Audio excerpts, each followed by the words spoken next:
Whatever it is that you want in life, you've got to work for it.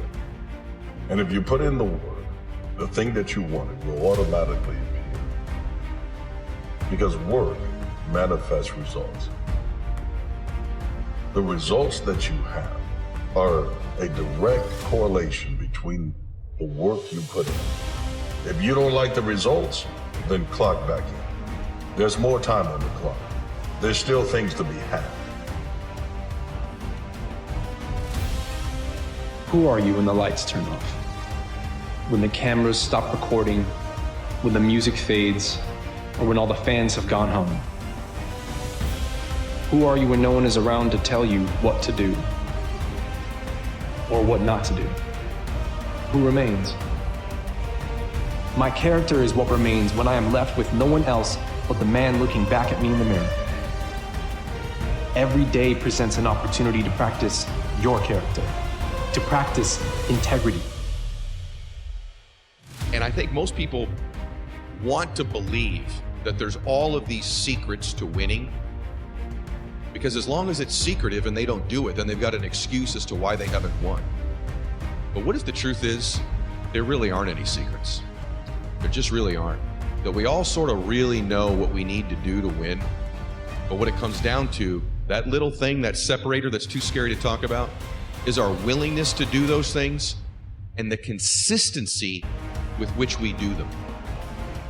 Our emotional fitness is what allows us to push through when life gets hard.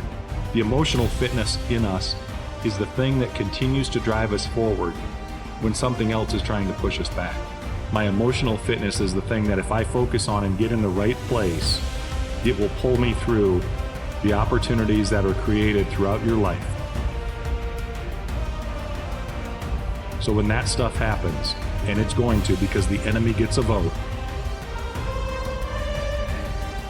when those things happen to me, if my emotional fitness is where it needs to be, then I pull through and I'm better on the other side because of it. Complaining about what you don't have, don't allow yourself to say, I'm tired. You're going to be tired anyway. So you might as well give yourself a sense of satisfaction. And satisfaction only comes when you put in the work. You cannot celebrate the championship you never fought for. You have to put in the fight. You've really got to be obsessed with what you want to accomplish. And so if I could get you to understand, that's going to be the ride of your life, but you have to get obsessed.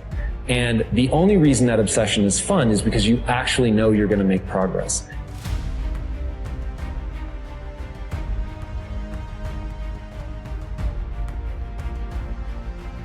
But as some great men and women have said before me, character and integrity is not something you inherit.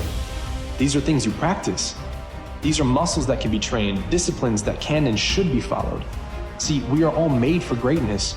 We all have the makings to achieve incredible success. But straight and narrow be the path to success.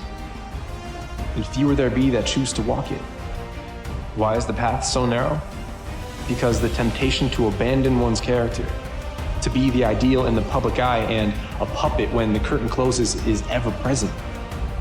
When you put in the work, you put in the grind, you put in the blood, the sweat, the tears, you can expect that someone else has done the same thing.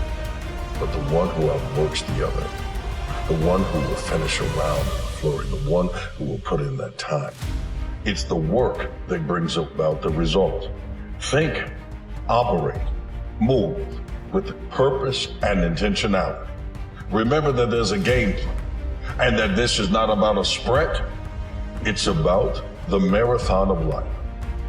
You can't do something when you feel like it. You can't do things on the days that you feel great. Separator isn't who's more motivated.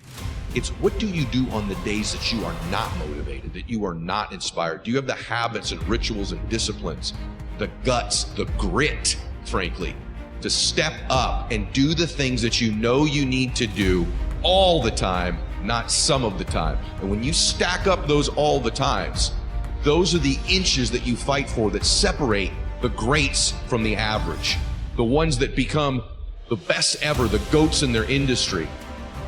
Perhaps you even wrote yourself off. But I'm here to tell you, if you still have breath in your lungs, if you put your hand on your chest and feel a thump underneath, that pen you used to write yourself off with still has ink, which means the story is still being written. The story isn't done yet. God has a plan for you. He laid the path for you, but He can't make you walk. He can't make you get out of bed, and He won't hand it to you.